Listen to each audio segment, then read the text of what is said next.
से बड़ी पंचायत के अंदर आपकी मजबूती से पैरवी करेगा। आपने जिन उम्मीदों के साथ माननीय कैलाश जी को यहां से चुन के भेजा और वह मंत्री भी बन गए, लेकिन आप बताओ बाड़मेर जैसलमेर बालोतरा के लिए कोई एक बड़ा प्रोजेक्ट यहां लाके इन्होंने किया है तो आप बताओ। सपने जरूर दिखाए थे जैसलमेर बाड़मेर और गुजरात को सीधी रेल से जोड़ने का। 2014-15 के बजट में 5,000 करोड़ रुपए भी स्वीकृत हुए थे, लेकिन एक पैसा खर्च नहीं हुआ और वो योजना ऐसी की ऐसी धरी पड़ी है।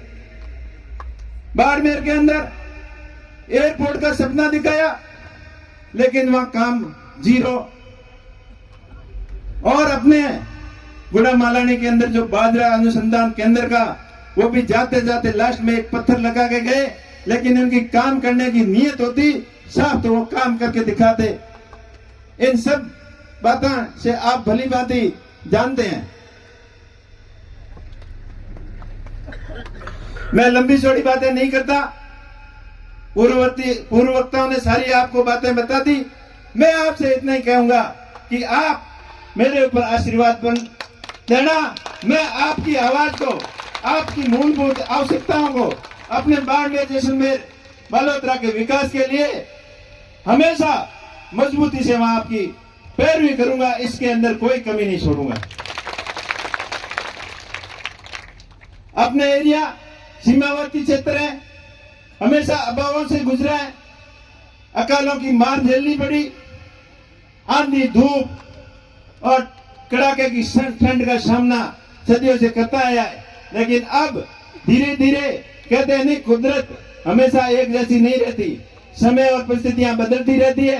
तो अब कुदरत की भी मेहरबानी बाड़मेर जैसलमेर के मरुस्थलीय इलाके के ऊपर होनी शुरू हो गई।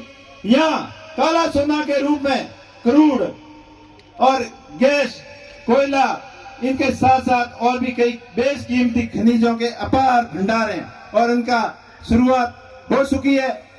रिफाइनरी जो पिछली कांग्रेस सरकार ने 2013-14 के अंदर या उद्घाटन किया था, उसका काम धीमा तो जरूर हुआ, लेकिन प्रेशर से शुरू हुआ।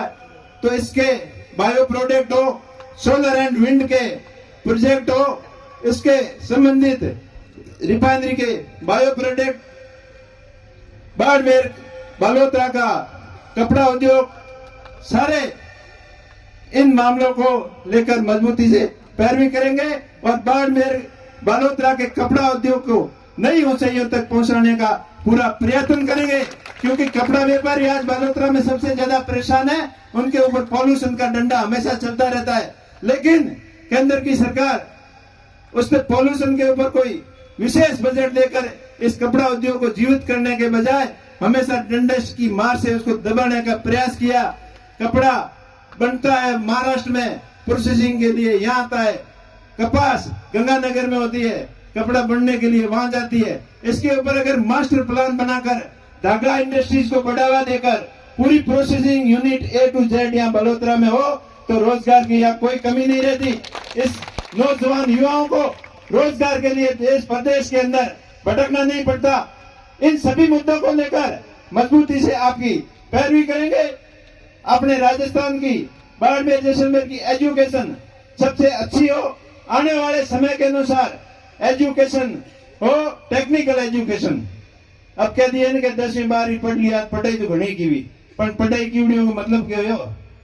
जब आप रिफाइनरी के अंदर जाते हो तो डिग्री पूछते हो, जब विंड और सोलर की कंपनियों में जाते हो तो आपको एक्सपीरियंस और डिग्री के बारे में पूछते हैं, लेकिन वो अपना अभी तक जीरो है। अपने को टेक्निकल एजुकेशन और स्किल डेवलपमेंट के ऊपर पूरा फोकस करना पड़ेगा। उस दिशा के अंदर मजबूती से नए सिरे से डिजिटल एजुकेशन हो, सब तरीके से सकारात्मक प्रयास में कोई कमी नहीं आने दूंगा। और आपको ये कभी महसूस नहीं होने दूंगा कि हेमाराम जी के नेतृत्व में जो निर्णय लिया था वो हमारा गलत था, ऐसा आपको कभी महसूस नहीं होने दूंगा।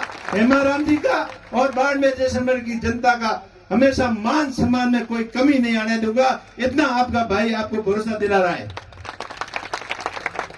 एक बार पुनः आपसे अपील कि अभी आने वाली 3 तारीख को नामांकन सभा का प्रोग्राम